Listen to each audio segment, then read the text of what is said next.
गिबियावनो आङो क'क्राझार जिल्लानि गासै रायजो राजाफोरनिसिम खुलुमनायखौ जासिहरबाय। मोनसे गोनां बाथ्रा लानानै आङो दिनै रायजो राजाफोरनिसिम खावलायहरनो नागिरदों। बाथ्राया जोबोद गोनां।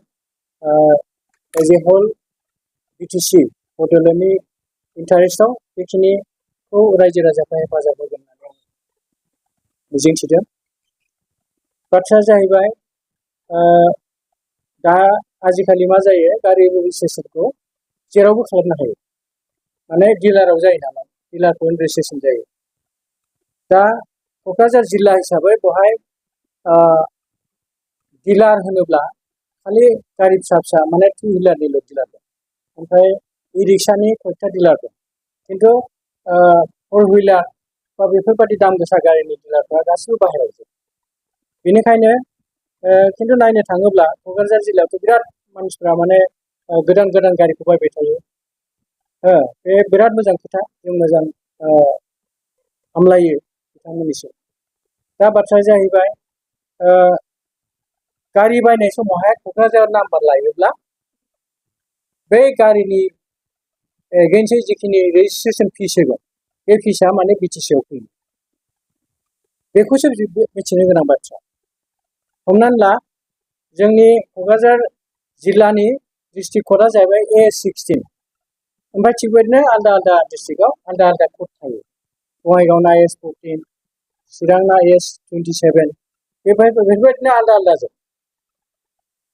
27 ना 26 माबा मोनसे माने आलदा आलदा जोब आरोखि। ओमफ्राय दा जोंनाव A16।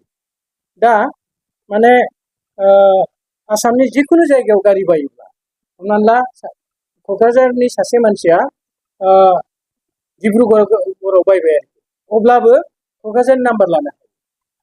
बेयो शिबसागराव बाया मानो जेबो नङा, बङाइगावआव बाया मानो जेबो नङा, क'क्राझारनि नाम्बार नांगौ होनब्लानो जायो। ओमफ्राय क'क्राझारनि नाम्बारखौ लाब्लानो लोगो लोगो माने बे बड'लेण्डआव बे गारि रेजिस्ट्रेसननि एगेन्स्टै जिखिनि फिस होदों, बे फिसआ बड'लेण्डनि हिसाबाव फैयो।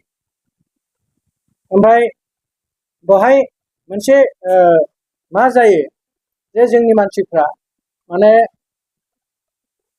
जेब्ला जिल्लानि बाहेरायाव गारि बायनो थाङो, बांसिनै सरासनस्रा बङाइगाव, गुवाहाटियावनो बांसिन बायो।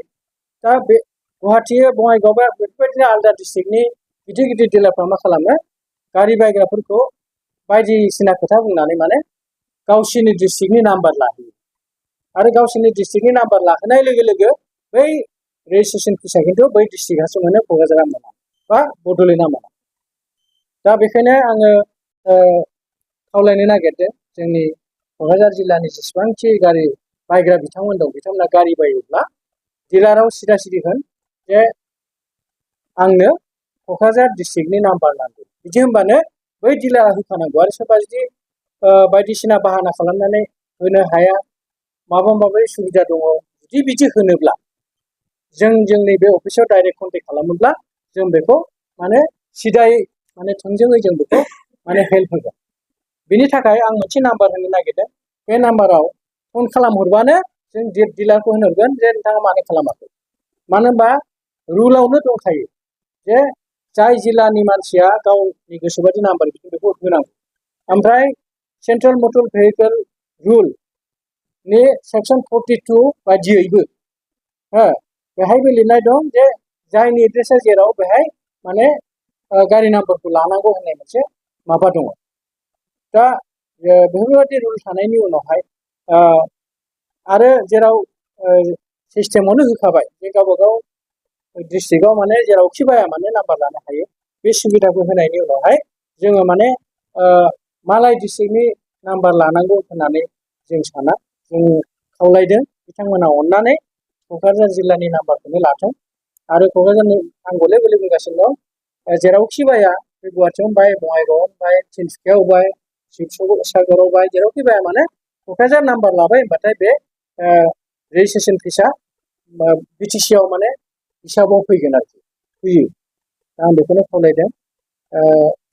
आं आसा खालामदों दिनैनिफ्राय इयुनसिम जेसेबां दिन गारि बायगोन, माने गासैबो बे रुलखौ फल' खालामगोन ओमफ्राय बड'लेण्डखौ हेफाजाब होगोन होननानै आं गोसो सिंनिफ्राय खावलायो। एसेनोसै।